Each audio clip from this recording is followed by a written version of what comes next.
Je suis très honoré de recevoir des personnes très prestigieuses, à savoir Francesc Argral, qui est le président de Design for All en Espagne, donc venu d'Espagne. Nous avons... For All Foundation, I'm sorry.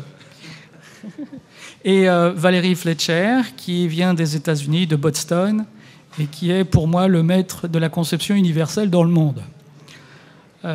Et puis nous avons aussi, et ça je suis très fier d'avoir avec nous une Française qui enseigne aux arts et métiers, donc une des plus prestigieuses écoles d'ingénieurs, plus orientée mécanique, mais ça c'est très bien. Donc nous allons commencer cette conférence, je dirais, avec, j'espère, dès que vous avez des questions, j'espère que vous en avez beaucoup. Combien y a-t-il de personnes parmi vous qui connaissent la conception universelle ou qui ont entendu les principes de conception universelle? Ah, c'est bien. Ça fait plaisir. Donc, n'hésitez pas.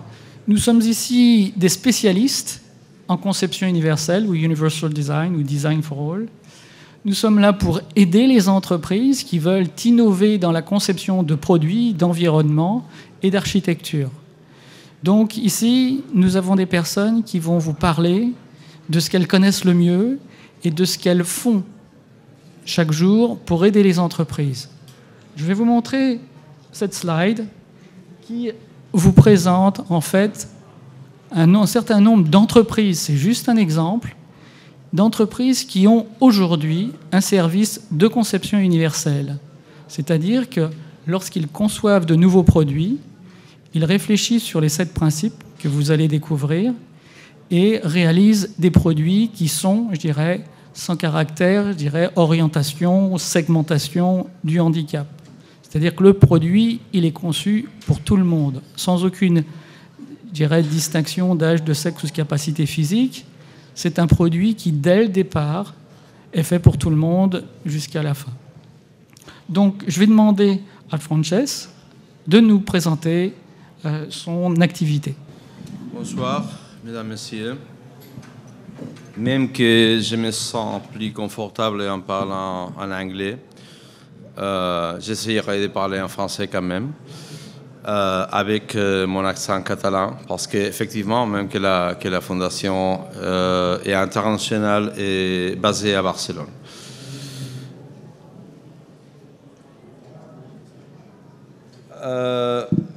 J'ai commencé à travailler, moi je suis ergonome comme la collègue, j'ai commencé à travailler sur le sujet de l'accessibilité depuis les ans 89 et j'étais donc dans les mouvements de création dans ce que nous appelons en Europe le design for all, la conception pour tous. Dans toute cette démarche, ce que j'ai appris, c'est que même que les élus ont des responsabilités sociales, leur première préoccupation est d'être réélus. Et que pour les compagnies, et même qu'elles ont aussi des responsabilités sociales, la première préoccupation est de gagner de l'argent. Donc, en étant ça très clair, disons, ce que j'ai pensé était s'il serait possible de faire compatible l'amélioration sociale avec la possibilité de que les compagnies gagnent de l'argent. Je viens de travailler sur cette matière depuis assez d'années. Concrètement, en 2006, j'ai commencé à travailler sur ça. Et j'ai développé une méthode qui aide les compagnies à gagner d'argent à travers de la conception universelle. Et j'en fais un livre que je vais vous présenter aujourd'hui, que j'ai porté quelques exemplaires ils sont tous disparus déjà. Mais, disons, écrire en méthode, c'est très facile parce que les papiers peuvent supporter ce que vous voulez. Mais comme je n'étais pas du tout convaincu que d'écrire en méthode sans l'essayer, il y a des années, j'ai pris la méthode,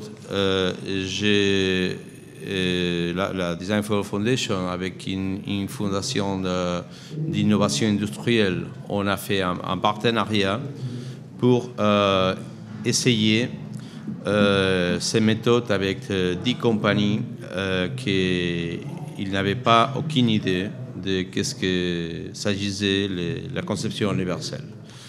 Ils ont essayé les méthodes, ils ont gagné plus d'argent. Non, excuse-moi, pour être vraiment sincère, de ces 10 compagnies, 9 seulement ont décidé d'investir et à partir d'appliquer la méthode, ils ont fait des produits nouvelles, innovatifs et ils ont gagné de l'argent. Donc, après ça, je me senti suffisamment sûr pour donc écrire un livre. Malheureusement, c'est un livre publié en anglais. Bon, malheureusement pour vous, peut-être, mais j'espère que dans la future, va être traduit au français et des autres langues. Et le livre s'appelle Universal Design, The Humbles Method for User-Centered Business. Et c'est curieux qu'en étant des promoteurs du concept Design for All, j'avais accepté de mettre dans le livre le titre Universal Design, mais je suis de plus en plus convaincu, et nous en avons parlé beaucoup avec ma amie Valérie, non, qu'aujourd'hui, il ne fait rien si on l'appelle conception universelle, design pour tous, universal design, inclusive design. Nous sommes en train de parler exactement de la même chose. Et si nous arrêtons de discuter si le design for all va pour là ou la conception universelle va pour là, nous serons tous plus heureux. Donc, les méthodes s'appellent Humbles, basiquement parce que la parole humilité me plaît, mais les lettres de la parole Humbles sont les initiales de l'efface du méthode en anglais. Et de cette manière, c'est plus facile de se souvenir. Les premières sont de découvrir pour la compagnie et les opportunités que la conception universelle peut les porter. Parce que s'il n'y a pas des opportunités, c'est mieux de ne faire rien. On a découvert assez, augmenter le nombre de consommateurs, des clients, confirmer la stratégie de la société avec les clients et les consommateurs actuels et potentiels, prévenir des problèmes, vendre dans des autres parties du monde, vendre plus dans le secteur du tourisme, améliorer la réputation externe, améliorer la réputation interne, être en avance des tendances, gagner la fidélité des clients et des consommateurs, réduire les frais à moyen terme, innover dans des produits et services, transformer les produits en services, centrer la société sur les clients utilisateurs, découvrir des autres domaines d'affaires, consolider les principes éthiques de la société, de l'entreprise et augmenter le prestige de l'entreprise. Ça serait dans les avantages de l'application, les possibles avantages de l'application de la conception universelle pour une compagnie. La deuxième chose à faire, c'est d'identifier les usagers. C'est ces usagers que nous voulons servir, ces usagers que nous sommes en train de servir, ces usagers que nous ne voulons pas jamais servir.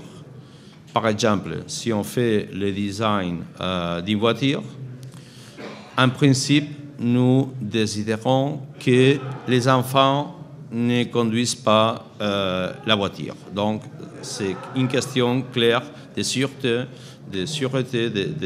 d'exclure les enfants dans ces postes de conduction, par exemple. Donc, les usagers, basiquement, nous sommes tout différents, et ça, c'est la chose qui nous égale. Nous sommes clairement divers, ça nous donne la richesse, précisément. Et effectivement, c'est un peu fou labelliser la population. Disons, dire une personne du Pakistan ne signifie rien, parce que ces personnes peuvent être jeunes, âgés, riches, pauvres, éduqués, moins éduqués, etc. Dire une personne handicapée, c'est également ne dit pas rien. Donc, c'est seulement dégrouper les personnes dans certaines catégories. En tout cas, par exemple, des petits exemples, entre 8 et 13% de la population est gaucher. Il y a 194 millions de diabétiques dans le monde, etc., etc. Donc, il s'agit de que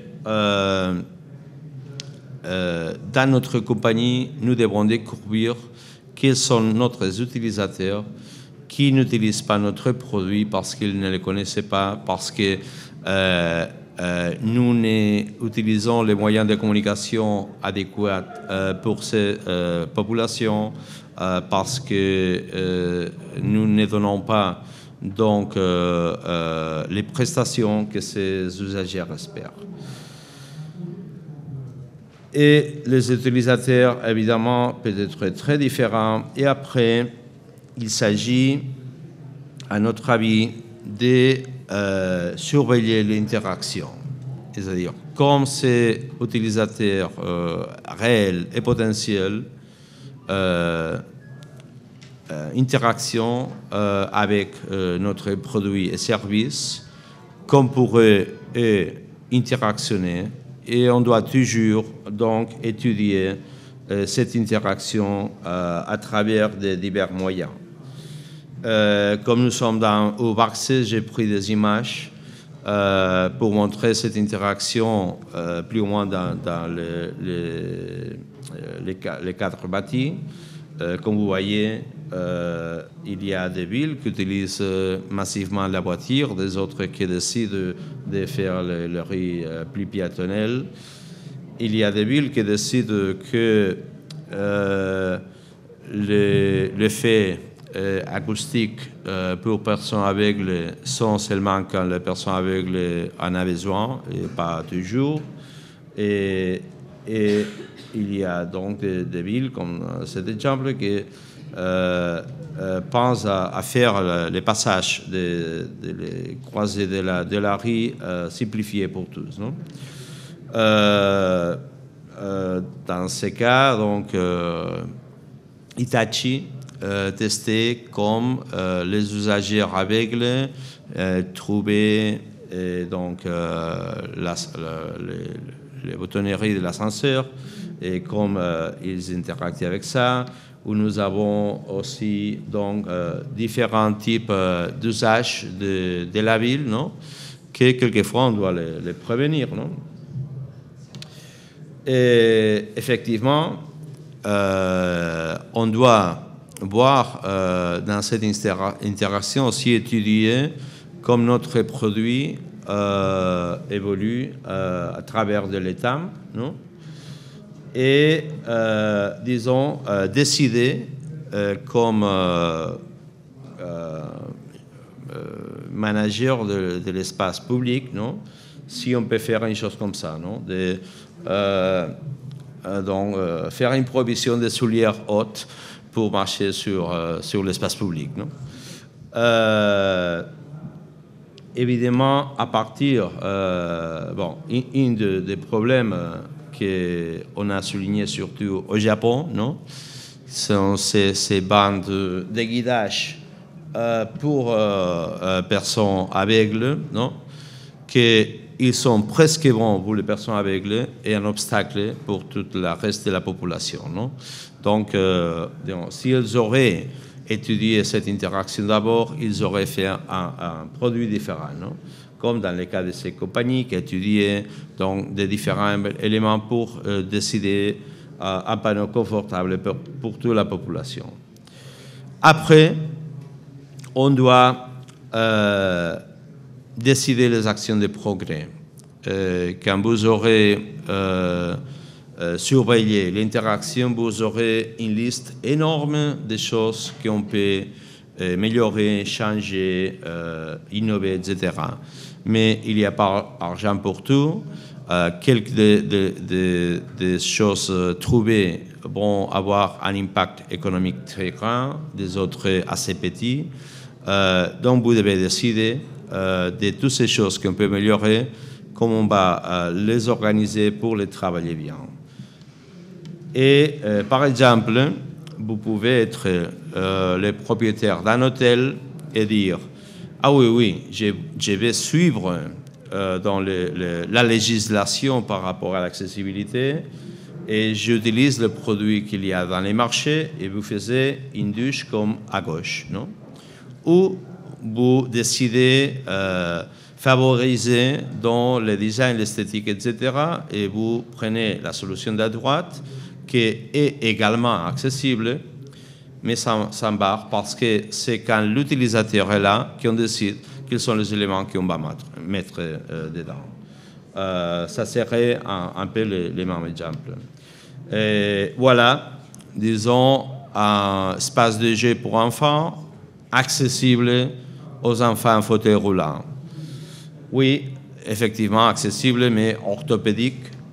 Ici, il y a une autre solution où on a favorisé donc les enfants décident comme ils jouent avec l'espace et même avec le fauteuil roulant on peut les jouer. Après, on doit concevoir les solutions. Comme on a été dit pendant toute la journée, concevoir les solutions sans les utilisateurs, c'est impossible. On doit toujours travailler avec les utilisateurs pour connaître bien leurs besoins. Mais souvenez-vous que les utilisateurs, normalement, ils connaissent leurs désirs et quelquefois leurs besoins. Non? Parce que sinon, aucune personne achèterait ces maisons avec des escaliers dedans sans possibilité de mettre un ascenseur. Non? S'ils étaient conscients qu'à la fin, ils devront avoir une maison accessible. Je vais rapide, oui. Ici, un exemple donc, de la préparation de la conception d'un bâtiment qui était précisément une école de design avec tous les étudiants, les professeurs, etc. Cette compagnie, c'est une de ces compagnies qui faisait des... Je ne me souviens pas le nom en français. Kite? Non, Kite. Servol.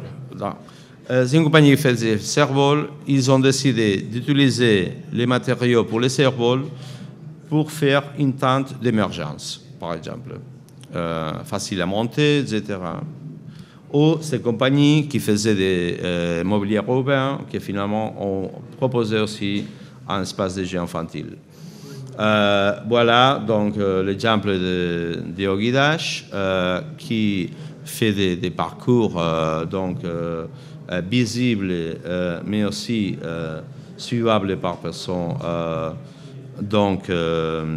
aveugles, ou c'est Parc d'attraction qui a décidé d'installer un ascenseur pour faciliter la mobilité des personnes âgées qui accompagnent les enfants.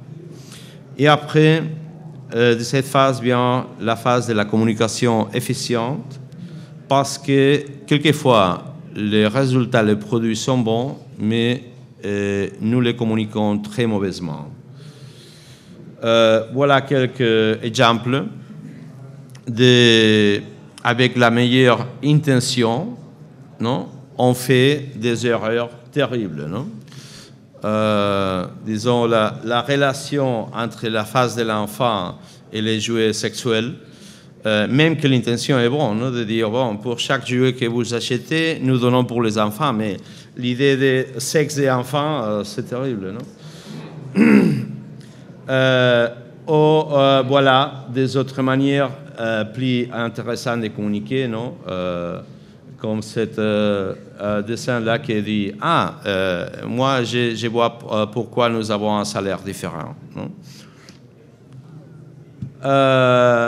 Effectivement, on peut communiquer de manière plus effective et les nouvelles technologies vont nous aider très bien. Mais par rapport à l'exemple hôtelier que j'ai parlé avant, imaginez-vous qu'un hôtel annonce, non? Nous sommes un hôtel très bon pour personnes handicapées. Possiblement, cet hôtel, même qu'accessible, va perdre des clients. Parce que l'idée, c'est de communiquer que c'est un hôtel pour tous. Non? Voilà un exemple de la fondation, donc d'un site web, disons, visible, etc. Et finalement, on arrive à la dernière phase, et peut-être la plus importante pour l'entreprise, que c'est d'évaluer la résultat. Est-ce que j'ai gagné d'argent? Qu'est-ce que j'ai gagné en faisant ça? Dans ce cas concret, j'ai mes deux exemples. Donc, la puissance, par exemple, du tourisme à Barcelone reliée à l'accessibilité de Barcelone. Donc, quand plus Barcelone investit sur l'accessibilité, plus à gagner. Ou, dans ce cas, le niveau de satisfaction avec les chemins de fer en relation avec l'investissement fait par les chemins de fer pour améliorer l'accessibilité. Donc, on peut avoir ces relations. Et avec ça, je termine en disant que en appliquant une méthode appropriée, les entreprises, clairement, peuvent obtenir bénéfices à partir de satisfaire correctement les besoins des citoyens. Et avec ça, je vous remercie beaucoup pour votre attention. Merci. Bien, merci, Frances. Est-ce que vous avez des questions pour Frances? Soyez pas timide. Je demandais quel a été l'impact de satisfaction ou en bénéfice de commerce ou de perception touristique, le fait qu'en plus des Jeux olympiques valides, vous aviez fait les Jeux paralympiques. Donc, comme je disais, j'étais assez étonné. Parce que l'hypothèse que je défendais disait que le tourisme de Barcelone passait comme ça, et avec les Jeux olympiques et paralympiques, après aller comme ça. Mais ça, c'est pas vrai. Si on voit la graphique, on voit qu'en 1992, il y avait une puissance, et après, il a descendu. Parce que, si bien toutes les installations olympiques et paralympiques étaient effectivement accessibles, étaient seulement des installations olympiques et paralympiques, disons des îles très jolies, mais pas connectées. Et était précisément quand on commençait à faire les plans d'accessibilité des villes, à planifier vraiment l'accessibilité, quand ça a vraiment aligné avec la puissance du tourisme. Ouais. Une petite dernière question, et on donnera la parole à Stéphanie Buzine. Seulement une petite question que j'ai oublié de dire. Par rapport au livre que c'est terminé, mon intention était de les vendre plus à un prix réduit ici, mais les livres se sont terminés. Disons que je crois que le livre se vend à 70 €, une chose comme ça, Amazon. Mais si vous voulez, si vous êtes intéressé, vous me laissez votre adresse, etc., pour obtenir une réduction à 50 €. Bien, je vais laisser la parole à Stéphanie Buzine qui va nous présenter son slide.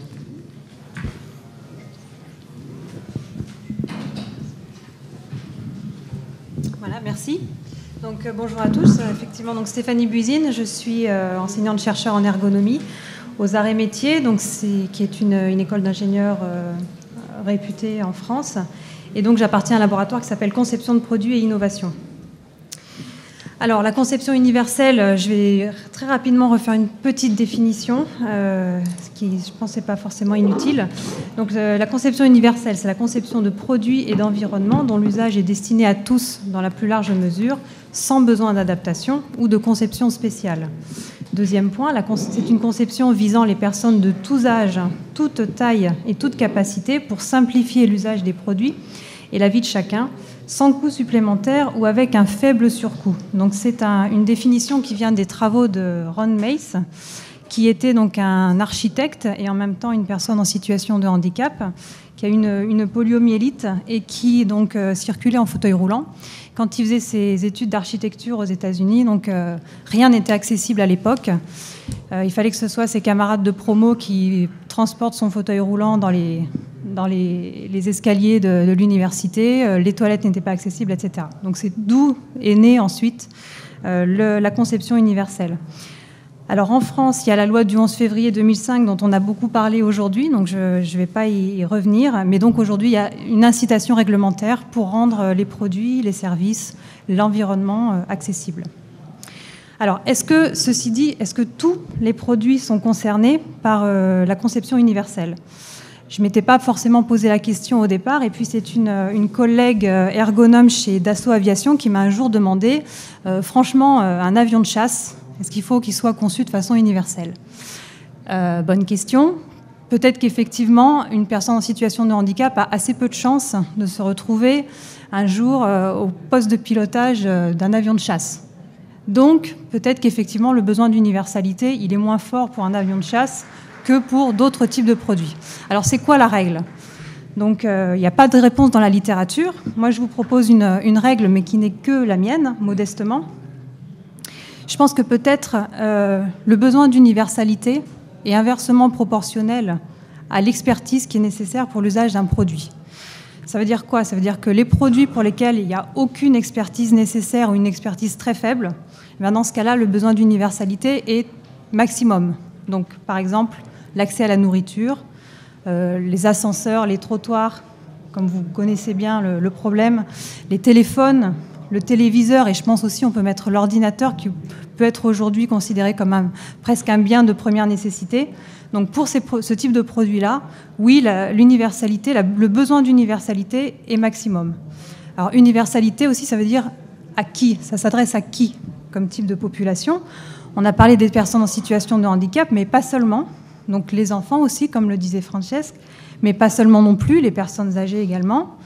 Les femmes, vous savez qu'il y a aujourd'hui beaucoup de produits qui ne sont pas adaptés aux femmes. Il y a des études scientifiques qui ont montré notamment que les automobiles ne sont pas adaptés aux femmes en termes de zone d'accessibilité, en termes de force nécessaire pour conduire. Donc oui, il y a des problèmes d'accessibilité aussi pour les femmes. Alors ça ne veut pas dire que les femmes ne peuvent pas conduire, ça veut dire simplement que les produits ne sont pas adaptés. Donc il y a un coût à l'usage supplémentaire pour les femmes. Je reviens aussi sur les gauchers qui ont déjà été cités par Francesque. Donc les gauchers, vous ne savez peut-être pas, mais ils ont une espérance de vie qui est inférieure de 9 ans à l'espérance de vie des droitiers. C'est énorme, non ? Donc ça, d'où ça vient ? D'où ça vient, c'est qu'en fait, ils évoluent dans un monde qui n'est pas conçu pour eux. Donc ils ont plus d'accidents de la circulation, de la voie publique, ils ont plus d'accidents de sport. Des gauchers qui vont à la guerre, ils ont 86% de risque de ne pas en revenir, etc. Donc voilà, ce sont des choses qui sont assez aberrantes, et la conception universelle, ça concerne aussi toutes ces personnes-là. Il y a d'autres types d'aberrations aussi sur les produits électriques.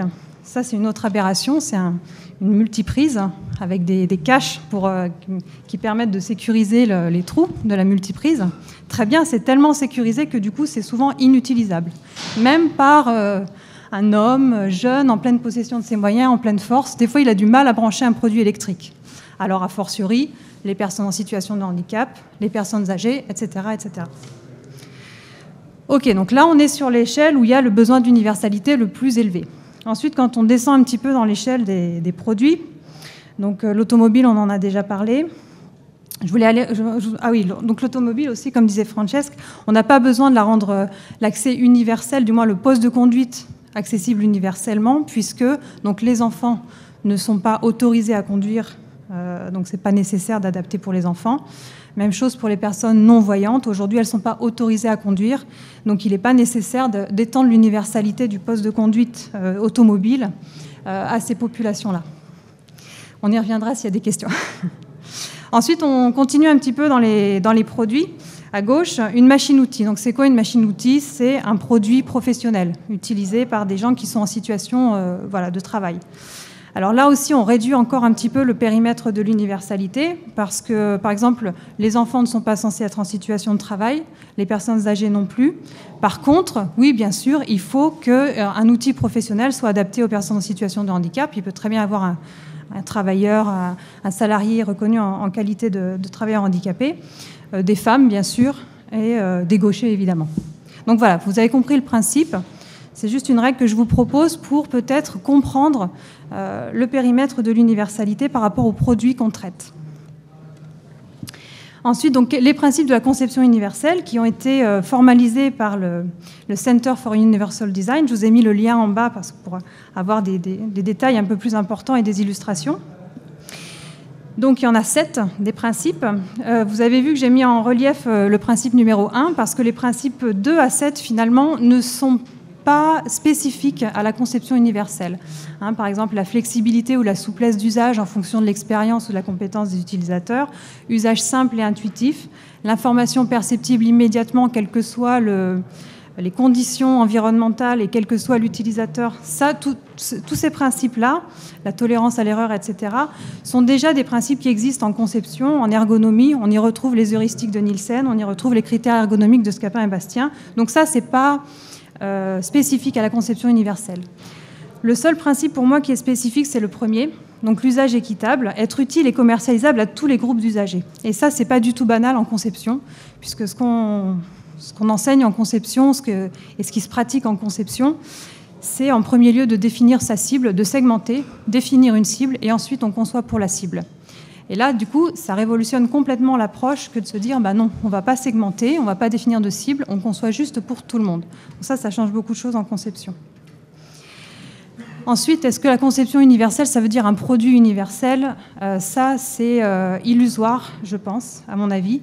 C'est-à-dire, est-ce qu'on peut imaginer qu'un produit unique dans sa catégorie, dans sa fonction, puisse répondre à la fois aux besoins des personnes non-voyantes, des personnes malentendantes, des personnes à mobilité réduite, des personnes qui cumulent tout ça, et puis des enfants, et puis des personnes âgées qui ont aussi d'autres types de problèmes. Est-ce qu'un même produit, et de l'utilisateur valide, entre guillemets, qui n'a aucune de ces déficiences, ça c'est très complexe. Ça peut peut-être exister sur des produits de type numérique, auxquels, sous réserve de faire une petite opération de paramétrage, on peut personnaliser son produit. Mais pour les produits qui ne sont pas numériques, je pense qu'il ne peut pas y avoir de produit universel où ça frise l'utopie. Donc du coup, c'est quoi la solution? La solution, c'est des gammes de produits. Donc c'est un produit qui se décline de plusieurs manières pour être adapté à différents types d'utilisateurs. Alors vous allez peut-être me dire, si on fait plusieurs produits, ça veut dire qu'est-ce qu'on y gagne finalement? On peut y gagner beaucoup. Il y a des méthodes qui permettent d'y gagner beaucoup, donc notamment la conception modulaire, qui permet de définir l'architecture d'un produit entre des éléments qui sont communs à tous les produits de la gamme et des éléments qui sont spécifiques à chaque produit de la gamme, donc qui permet à la fois d'augmenter les combinaisons, de répondre à des besoins extrêmement variés, de diminuer les coûts, c'est ça le plus important, et d'avoir aussi, dernier point très important également, une identité esthétique commune. Ça veut dire quoi, l'identité esthétique commune? C'est qu'en fait, au sein d'une gamme de produits, on n'est pas censé savoir quel est le produit qui répond à quel type d'utilisateur. Si vous regardez la batterie de casserole que je vous ai mise en illustration, c'est juste une métaphore, mais dans la batterie de casserole, il n'y a pas une casserole dont on sait qu'elle est pour les utilisateurs valides, et puis une casserole dont on sait qu'elle est pour les malvoyants, et puis une autre dont on sait qu'elle est pour les personnes avec des problèmes de motricité. Ce sont les mêmes casseroles, simplement elles diffèrent un petit peu, mais il n'y a pas de stigmatisation d'aucune catégorie de population. Donc c'est ça l'idée. Alors, les critères d'évaluation de l'universalité, j'en ai recensé 3 que je pense être les principaux, l'acceptabilité fonctionnelle, l'accessibilité et l'acceptabilité sociale. C'est un peu les 3 A, comme certains disent. Donc l'acceptabilité fonctionnelle, c'est simplement la réponse aux besoins, hein, la fonction du produit. L'accessibilité, c'est l'utilité, mais pour plusieurs catégories d'utilisateurs. Alors attention, j'y reviendrai, il ne faut pas pénaliser l'utilisateur valide, il ne faut pas, sous prétexte de faire de la conception universelle, faire un produit qui diminue la performance des utilisateurs valides, sinon ça ne va pas marcher. 3e critère, l'acceptabilité sociale. Donc c'est ce que je disais, hein, l'image du produit, le fait de ne pas avoir de produit stigmatisant qui souligne un handicap ou une particularité de l'utilisateur. Alors 2 exemples. Un bon exemple à gauche, alors ça n'engage que moi. Hein. Bon exemple à gauche, c'est le téléphone donc Big Button, donc qui répond aux besoins de différentes catégories de la population. Par exemple, les personnes âgées qui ont à la fois des problèmes de taille de caractère et puis de taille de touche aussi, parce qu'elles ont parfois des problèmes de dextérité. Mais là, on n'a pas on n'a pas pénalisé l'utilisateur valide. Pourquoi ? Parce que si une personne qui n'a aucune déficience utilise ce téléphone, eh bien, elle va quand même augmenter sa performance, dans le sens où, grâce à un téléphone comme ça, on compose un numéro plus rapidement que quand on a un téléphone avec des petites touches, avec des petits caractères. Donc même des professionnels, par exemple des secrétaires, utilisent aujourd'hui ce genre d'appareil, parce que ça augmente aussi la performance de la secrétaire, qui peut du coup taper très très rapidement des numéros de téléphone. Donc bon exemple. Un mauvais exemple à droite, c'est la Toyota Roam, qui est censée être un véhicule automobile universel. Alors pourquoi est-ce que je dis que c'est un échec ? Vous regardez les courbes des ventes qui sont en dessous, ce sont des courbes des ventes qui sont très mauvaises, surtout pour un véhicule Toyota. Donc Toyota n'est pas du tout habitué à avoir des courbes de vente si mauvaises, avec des chutes aussi vertigineuses. Pourquoi il y a une bosse ? Parce qu'il y a eu deux versions successives de la Toyota Roam. Donc la première courbe descendante, c'est le premier modèle, et la deuxième courbe, c'est le deuxième modèle, deuxième version. Et un autre indice pour dire que c'était un échec, c'est que c'est une voiture qui n'est pas sortie du Japon. Elle était destinée au départ à conquérir le monde, puis finalement elle n'est pas sortie du Japon. Donc je pense aussi que c'est un échec. Alors pourquoi ? L'acceptabilité fonctionnelle, elle y était. Parce que je vais citer un exemple. Dans la Toyota Roam, on peut pivoter les sièges pour faciliter la montée et la descente. Mais pas seulement. C'est aussi pour faciliter la vie des parents d'enfants en bas âge quand ils installent leur enfant sur un siège auto. Bon, très bien. Donc, acceptabilité fonctionnelle, c'est bon. Accessibilité, c'est bon puisqu'il y a plusieurs catégories qui répondent à ce type de fonctionnalité. Et par contre, l'acceptabilité sociale, problème, ils ont basé leur communication uniquement sur les bénéfices aux personnes âgées. Donc, ça a été perçu comme une voiture conçue pour les personnes âgées. Alors, qui l'achète dans ce cas-là ? Les personnes âgées n'ont pas envie d'acheter une voiture pour les vieux. Les jeunes n'ont pas envie d'acheter une voiture pour les vieux. Donc, personne ne l'achète. Ensuite, je ne sais pas où j'en suis sur le temps. Je voudrais aborder assez rapidement... Pardon ? Ok, 2 minutes. Ça va être un peu sport, mais je vais essayer. Les technologies pour l'autonomie. Là, je change de type de produit. Je ne parle pas des produits de la vie quotidienne. Je parle de produits spécifiques qui sont donc destinés à compenser une perte d'autonomie chez une personne en situation de handicap. Donc, on appelle ça aussi les aides techniques. Bon, j'avance. Alors, avant de toute chose, je voudrais refaire une petite parenthèse sur la situation de handicap. Il y a les anciens modèles, les anciennes définitions considéraient en fait qu'une situation de handicap, elle était liée à une déficience. Donc, j'ai une déficience, je suis en situation de handicap. Il y a des définitions plus récentes et à mon avis plus intéressantes qui disent qu'en fait la situation de handicap, elle résulte d'une interaction entre 3 facteurs. Les facteurs personnels, donc déficience éventuelle, les facteurs environnementaux et les habitudes de vie. Et donc, dans cette définition-là, on peut considérer du coup qu'une personne, même si elle a une déficience, si l'environnement est adapté et qu'elle peut réaliser ses habitudes de vie, dans ce cas-là, elle n'est pas en situation de handicap. Donc vous regardez la personne qui est en fauteuil roulant, en haut à droite, en fauteuil roulant, qui accède à un tram grâce à une rampe, eh bien elle n'est pas en situation de handicap. À côté, un utilisateur d'une poussette, donc qui veut passer avec sa poussette, mais qui doit monter un escalier, l'environnement n'est pas adapté, eh bien, il est en situation de handicap. L'exemple du dessous, à droite, vous avez un plan tactile avec des labels en braille. Donc ici, une personne non-voyante qui utilise ce plan tactile n'est pas en situation de handicap puisque l'environnement est adapté. À l'inverse, si moi, par exemple, je vais en Chine, même si je suis bien voyante, je ne sais pas lire le chinois et donc je suis en situation de handicap.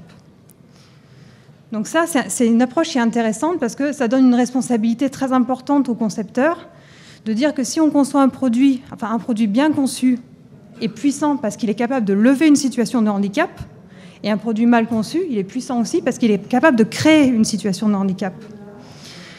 Alors très rapidement, donc, sur la conception des technologies pour l'autonomie. Si je reprends mon modèle là, est-ce qu'à votre avis, un fauteuil roulant électrique, par exemple, doit être conçu de façon universelle? Pas évident comme question. Si maintenant on avance un petit peu et qu'on dit est-ce qu'on peut appliquer les principes de la conception universelle à un fauteuil roulant? Donc les principes 2 à 7, j'en ai déjà parlé. Maintenant, le principe numéro 1, usage équitable. Est-ce que je peux concevoir un fauteuil roulant électrique qui soit utile et commercialisable à tout le monde? Est-ce que je peux concevoir un fauteuil roulant électrique que je pourrais vous vendre à vous qui marchez, à moi et à tout le monde? Pas évident. Comment est-ce que je pourrais faire? Eh bien, plutôt que de concevoir un fauteuil roulant électrique, je conçois un petit véhicule de mobilité. Mobilité à l'intérieur, mobilité à l'extérieur. Donc là, j'ai mis des illustrations. Est-ce que ces petits véhicules sont peut-être le scooter de demain ou sont la trottinette de demain? Est-ce que ce sont les fauteuils roulants électriques de demain? Peut-être. Et en dessous, je vous ai mis l'exemple d'un exosquelette. Donc en bas à droite, c'est quoi ces produits-là? Est-ce que c'est un produit de sport? Est-ce que c'est un produit de mobilité urbaine? Est-ce que c'est un produit pour compenser une situation de handicap? On ne sait pas. C'est peut-être ça aussi l'avenir de la conception des technologies pour l'autonomie. Voilà. Excuse-moi Stéphanie, je fais juste une remarque. Au niveau du système où on voit les personnes qui marchent, chez Toyota, ils l'utilisent de manière à ce que les ouvriers qui sont sur les chaînes ne fatiguent moins. Tout à fait. Aussi dans le secteur de l'agriculture, également dans les militaires, ils utilisent des exosquelettes comme ça. Donc un exosquelette n'est pas forcément quelque chose pour compenser une situation de handicap. Donc ce principe de prendre une aide technique et de chercher à étendre à un marché de masse, c'est un principe qui est très riche parce qu'il permet donc d'inscrire les produits dans des univers non stigmatisants. Vous avez vu, on ne sait pas si c'est un produit de sport, si c'est un produit, une aide technique. Okay. Donc ça garantit aussi l'acceptabilité sociale, comme je vous l'ai dit. Ça ne souligne pas le handicap. Ça permet de favoriser l'image et l'estime de soi pour les personnes qui l'utilisent. Et puis, ça change aussi les circuits de distribution, mais ça, c'est presque un détail. Donc, dernier exemple, je vous ai mis ici en haut à droite un déambulateur. Donc, il y a des personnes qui ont besoin de ce type de produit pour pouvoir se déplacer. Mais parmi ces personnes, il y en a qui préfèrent rester chez eux, sur leur canapé, plutôt que de sortir dans la rue avec un déambulateur. D'accord ? Pourquoi ? Parce que c'est trop moche. Alors, il y a le deuxième modèle qui existe, celui du milieu. C'est pas franchement mieux, donc ça répond pas non plus aux besoins. Et finalement, peut-être qu'une solution pour ces personnes-là, c'est d'utiliser le troisième produit. C'est quoi? C'est une poussette. Ça remplit la même fonction. Ça me permet d'aller marcher dans la rue, de garder ma stabilité, de garder mon équilibre, de m'appuyer si j'ai besoin. Par contre, c'est pas stigmatisant. Donc c'est peut-être ça aussi la conception universelle. Voilà. Je vous remercie de votre attention.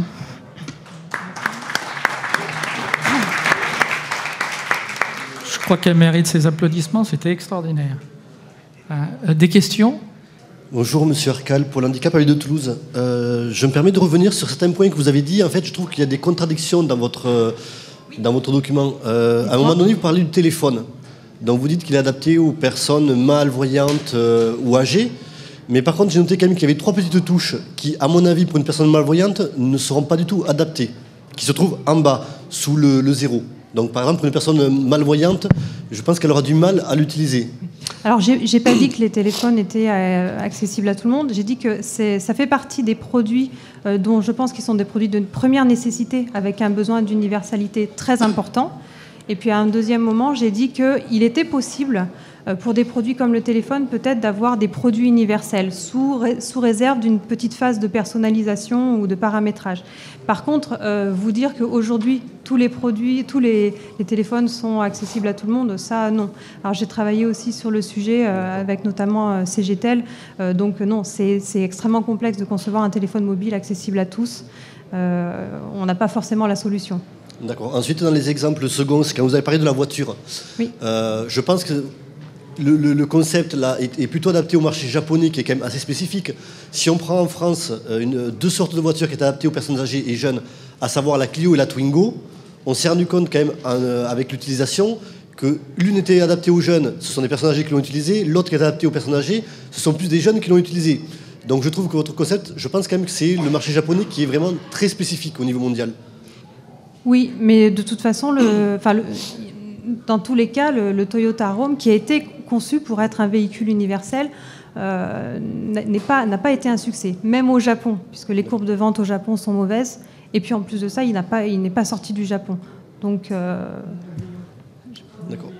Et le troisième et dernier point... Je voudrais rajouter une chose, c'est que la communication qui a été faite sur ce véhicule au niveau marketing et communication a été à côté de la plaque. D'accord. C'est pour ça. Et le troisième et dernier point, c'est quand vous parlez donc d'adapter les produits, universalité, moi je trouve que c'est discriminant. Parce que vous dites donc que par exemple un avion de chasse ne peut pas être utilisé par une personne en situation de handicap. Mais ça veut dire que donc pour vous, une personne handicapée n'a pas les chances ou la possibilité d'utiliser un avion de chasse. Moi je pense que si on adaptait un avion de chasse, ça prouverait quand même également qu'une personne, même en situation de handicap, si elle le veut et si elle croit en ses possibilités, pourrait y arriver. On l'a prouvé dans plusieurs choses, à plusieurs niveaux. Excusez-moi, mais le problème de l'avion... Et pourquoi pas Si vous utilisez des systèmes audio, pourquoi une personne aveugle ne pourrait pas utiliser un avion ? Pour le moment, mais dire déjà aujourd'hui qu'on ne peut pas, ça veut dire que dans l'avenir, déjà, ces jeunes qui ont de l'espoir, on leur enlève. Il y a plein de choses qu'on disait que les gens ne pouvaient pas faire. Moi, je suis pas là pour le Rafale, je ne suis pas dans le ministère. S'il vous plaît. Oui, mais je pense quand même que... Je voudrais répondre à votre question qu'un avion de chasse, il ne faut pas oublier qu'on se prend 5 jets. Donc déjà, même une personne qui est en condition physique extrêmement sportive demande déjà une très très bonne condition physique. D'accord. Alors je vais donner un exemple simple. Je mets au défi quiconque dans cette salle d'arriver à traverser la Manche. Vous avez quelqu'un qui était amputé des bras et des jambes, qui a fort de conviction, qui avec son envie a réussi. Donc je pense que c'est nous qui mettons les limites à tous ces niveaux-là. Si les personnes sont persuadées, elles arrivent à ramasser des montagnes. Et des exemples comme ça dans le monde, il y en a énormément. Je pense qu'ici, personne ne serait capable de traverser la Manche comme ce monsieur l'a fait. Bon, voilà. Donc je pense que... mais on va revenir au sujet de la conception universelle. Je suis d'accord avec vous. On peut pousser des montagnes quand on a envie. Ça, c'est évident.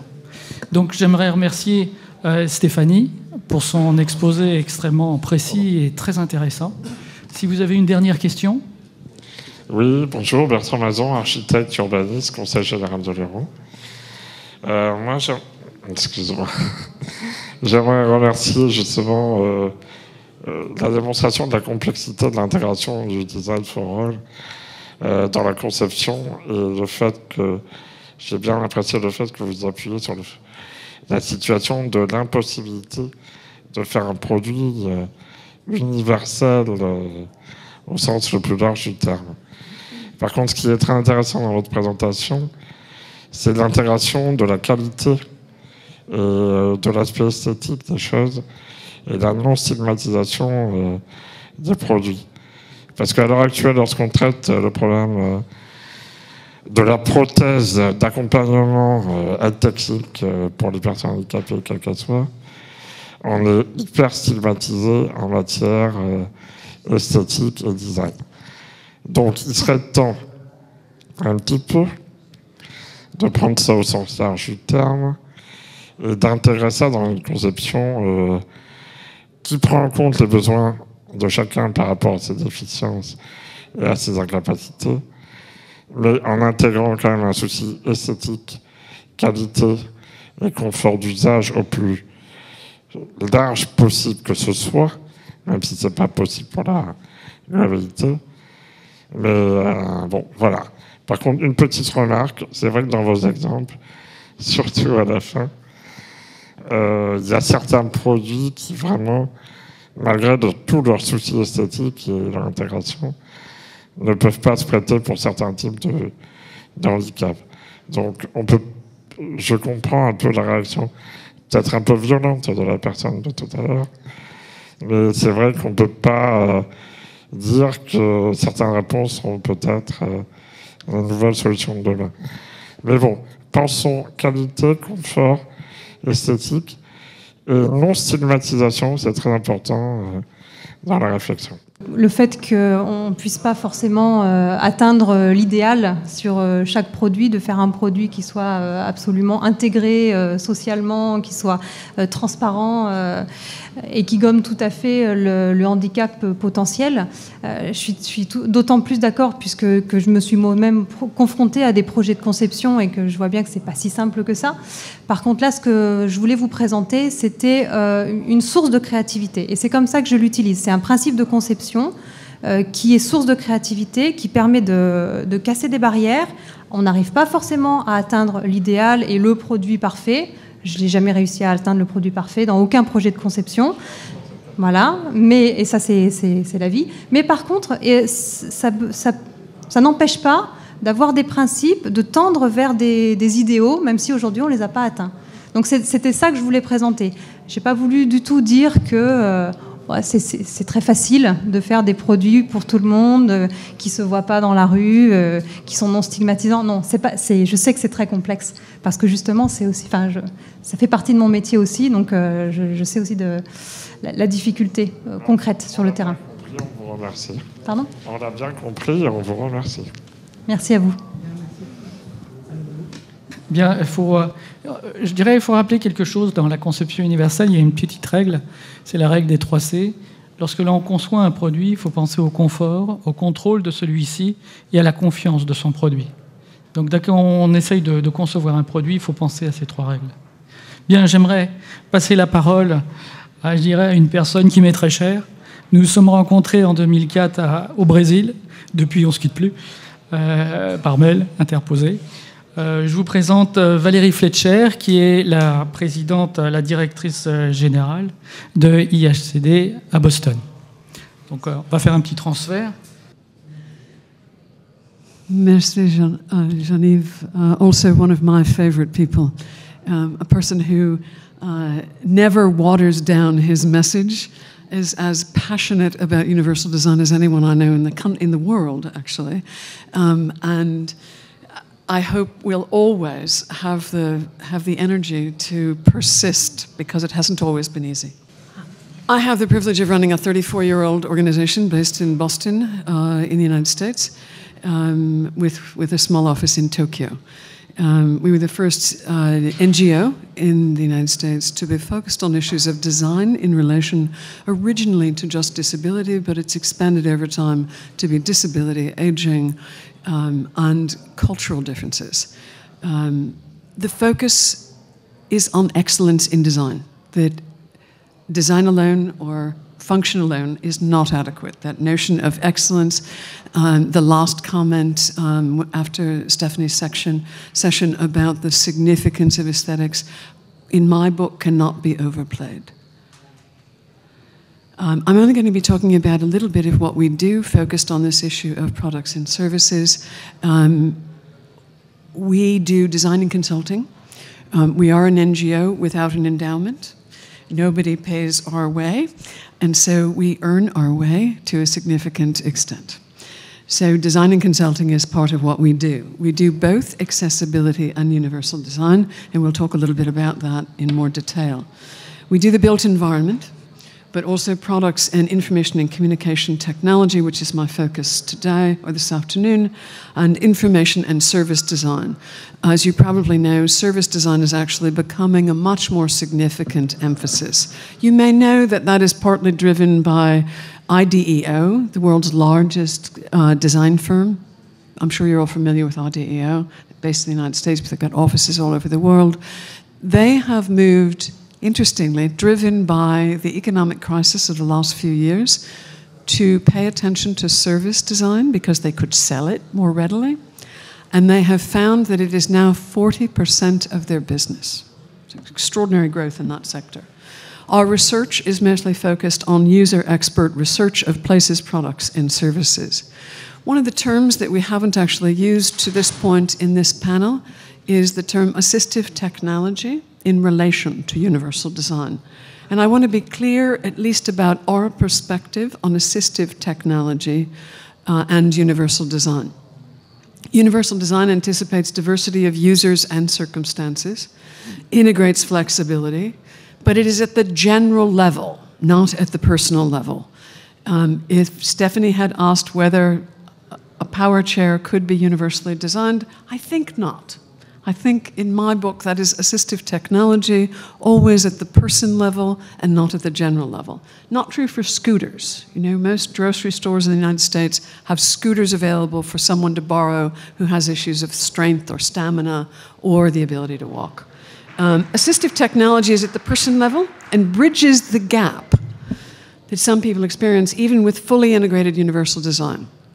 If you do not have the ability to speak or move your body at all under your own control, it is unlikely that anything is going to work well for you except with a bridge of assistive technology. But universal design can make that bridge a smaller one and a more manageable one. Curb cuts and operating system universally designed. Some of us are old enough to remember when luggages didn't have wheels. Remember when luggage had to be carried and didn't have wheels? Thank God for curb cuts. Wheelchairs and prosthesis, I would say assistive technology. Automatic garage door openers. Bigger in the United States, I know, than in France. But is that assistive technology or universal design? What do you think? Automatic garage door opener. No takers? Don't want to categorize that? It's cheap. It must be universally designed. If it was marketed to people who needed it because they had a disability, they'd be very expensive. And they wouldn't be very commonly used. Accessibility apps for Apple, in particular. What are those? Assistive technology or universal design? It's getting very complicated. Universal design? We have one taker for universal design. No? Yes. Okay, we have 3 takers. I think we'll call it. I want to basically bring you into our worldview this afternoon and share with you a story about how we responded to an invitation from our governor. One can make broad associations with the United States and how we think about things. I am actually a resident and run our business in a very odd corner of America that is progressive. That is not common in the United States today. It is common in my state. So I live in Massachusetts, and Massachusetts is one of those places that actually thinks of itself in a different way. So we have a very progressive governor. The governor meant a man who has a very significant disability, is also a brilliant technologist. And the governor had an aha moment and said, hey, wait a minute, this is a frontier area. Help me figure out what might be possible. So I'm going to tell you what we did, because I think we are all in the same place across the globe. Partly what we are doing is telling a story about what's possible that we can't actually prove fully. But we are at a time of enormous change. This is a time of tremendous flux, and we've got to cash in on it, figure it out, maximize its benefit. So the issue was technology and disability in relation to business, innovation and entrepreneurship. This is partly driven by the fact that we're in a tough economic time. It isn't going to be different in a year or 2 or probably 5. We're in a time when we've got to figure out solutions that are about a different way of looking at the financing. We believe that the time was right about products, information and communication technology, and services in a new way that shifted towards universal design and away from special products for special people. We loathe the word special. I realize there may be occasions, maybe special occasions can stay, but mostly I think we have to do away with special. Why? Why is this an opportune moment that we need to seize? Partly because everyone's different, all of a sudden has traction.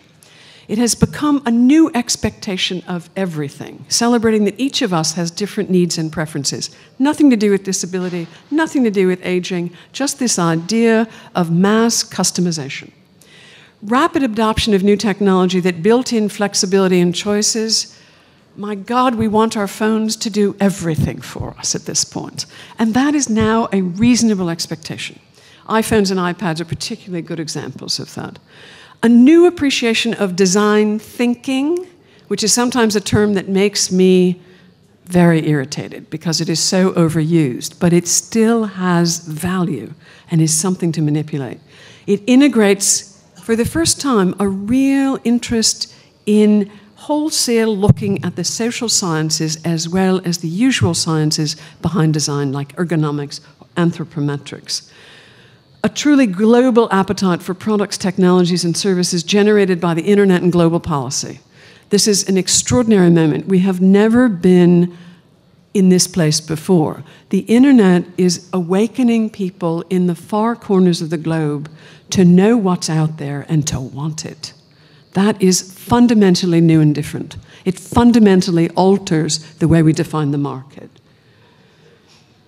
21st century demographics, you've heard this all day, I don't want to belabor it, but there's no question that aging is the biggest driver here and that disability is the other one.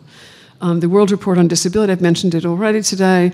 This was a very valuable addition to our knowledge base about the state of disability in the world today, which we still have thin knowledge of in much of the world, particularly in the developing world.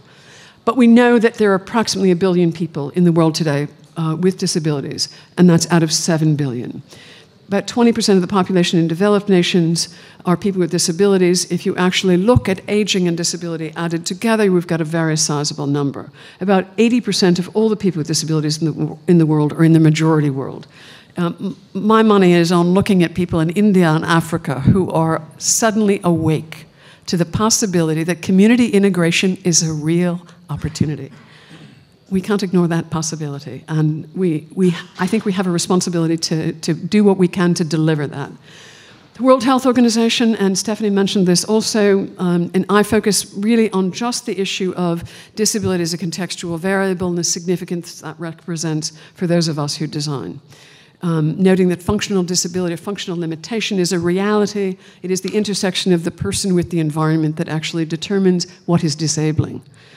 Physical environment, the communication environment, the information environment, and both social and policy environments. I sometimes think that we can probably deal with almost everything, but our last challenge will be social. That we are always going to be dealing with attitudinal barriers that are difficult to break down. They called specifically for an international effort to identify facilitators. A new way, barrier removal is replaced by a notion of facilitators that would minimize the incidence of disability and enhance everyone's experience. And they specifically called out universal design as the most promising practice. Of course, the Convention on the Human Rights of People with Disabilities has also been an international policy that gives us a catalyst for moving forward and thinking differently and making a business case that is different. Paired with the internet and the access to information, it is a fundamentally different day. But the exciting innovations are fragmented, they're still focused too narrowly and without a common vision. Negative attitudes are in the way, especially an assumption that the market of people with functional limitation wasn't cool. Heard that before? It's not cool. I'm not interested. You know, we need to get ourselves into design schools and redefine what is cool. Because it's an impediment, it's an enormous impediment. We are dealing with people who come to us constantly, recently graduated from design school, having been told their passion in this area has no place other than doing good. And that is simply not true. Couldn't afford new products or technologies, the assumption that the market is so small that it's too costly, it's never going to work better than it does now. We have to redefine the market. The familiar world of assistive technology has infrastructure, somewhat threatened by a new world of universal design, and we don't have the infrastructure in universal design that assistive technology does. What did we do with this? We basically created a set of activities, a set of events that coalesced around a specific date. This is what we did for the governor. We focused on change people's lives. That language is powerful, and that was part of what we felt was critically important. We also focused on ordinary aspects of how we define quality of life and community integration. Home, work, learning, and fitness, recreation, and sport, shortened her to fitness. We stayed away from medicine altogether, wanted nothing to do with it. It was a road that was going to take us in the wrong direction. This was about the ordinary aspirations of living fully. We convened 4 events in September. We did a conference that had 560 people. We had 106 exhibitors. Many of them had never presented at any kind of event that could be construed as either universal design or assistive technology. We were giving them language to describe their vision, their business model that they were unfamiliar with. We did an expo that attracted 1,400 people. It was free. It was in the middle of downtown Boston. It wasn't terribly difficult, and we had a decent crowd. We did a design competition with 28 competitors. It was limited only to students and young designers within 10 years of graduation. We had 5 winners, all cash prizes. We no longer give any competitions that don't have cash prizes. It's a very important aspect of how to prove that we are respectful of what it takes to do this well. And we did a policy summit because this was not intended to be a one-shot deal, and we had 60 invited participants from government and primarily from the business sector. My priority in that event was to attract venture capitalists and what we call in the United States angel investors. I don't know if you use that term in France. Is angel investor a common term? Yes? Same. This attractive man here on the left is our governor. That is Deval Patrick. And that man he's talking to is actually the inspiration for this interest he has. That man is Steve Sailing. He is a landscape architect who has Lou Gehrig's disease, also known as ALS.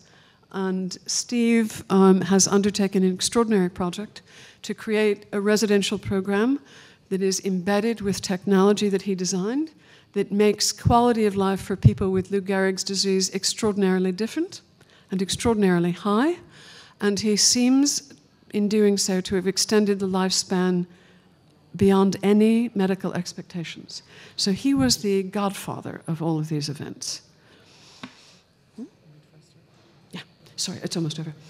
We wanted to see if we could move universal design and assistive technology into the state's innovation agenda. We are redefining the business model for the state to be all about innovation. And we have high tech and biotech and green tech, and now we have people tech. And we were able to get that into the innovation agenda. One of the state's most successful innovators and serial entrepreneurs, a billionaire philanthropist named Desh Deshpande, said it best in the conference. He was a convert, that 35 years ago he was meeting with small numbers of people, basically saying, don't you think one day everyone will have a personal computer? 35 years ago, that was a crazy idea.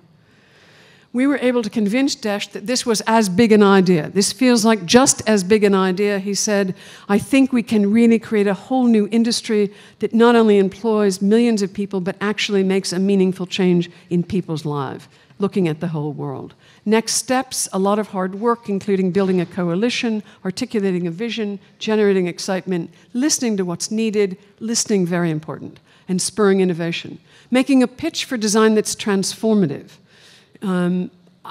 One of the things I want to be really clear about is that some of this involves jumping off a cliff without having a parachute.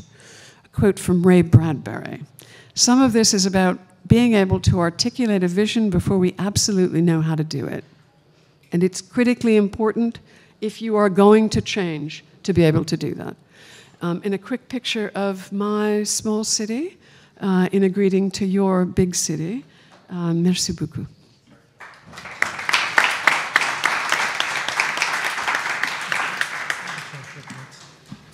Thank you, Valerie. I would like just a minute. I'm sorry, I'm going to speak in English for Valerie. I would like you, if you can tell me again the story of OXO. Do you know the product of OXO? You know, the kitchen hardwares and tools and for the kitchen and everything. So please, Valerie, can you tell me again how OXO make a big business and how they come out to be a universal design? It's a story of a couple, a rich couple from New York who made a lot of money in housewares, the Copco company. And like a number of rich Americans, what is the best thing you can do if you've got a lot of money and you can retire? You move to Provence. And they did. And they bought a villa. And they had an endless stream of visitors from New York. And Ellen, part of this couple, the wife of the manager of Copco, was an architect who had rheumatoid arthritis. And she was cooking for an ever-growing volume of friends from New York who stayed with them in Provence. And Ellen became more and more furious that she could not cook the way she was trying to cook without tremendous discomfort. And her generous husband, Sam, said, Ellen, the next time I'm in New York, I'm going to go visit Smart Design. It was his partner in the Copco days. And he said, I'm going to get you a half a dozen hand tools. I'm going to pay to have them made up, and you're going to be able to cook more comfortably. You'll be much happier, and we'll be able to stay in Provence and not go back to New York so often. So he did that. And that's actually the birth of OXO. Sam came out of retirement and founded a whole new company that was about an intermingling of ergonomics, aesthetics, and inexpensive products. So that's where OXO came from. Je crois qu'on peut l'applaudir. C'est toujours remarquable. Merci beaucoup. Je vous remercie beaucoup d'avoir assisté à cette conférence. J'espère qu'elle vous a beaucoup appris de choses de, peut-être de nouveau pour nous en France, mais qui a un avenir certain. Bien, je vous remercie beaucoup et passez une très bonne soirée. Au revoir.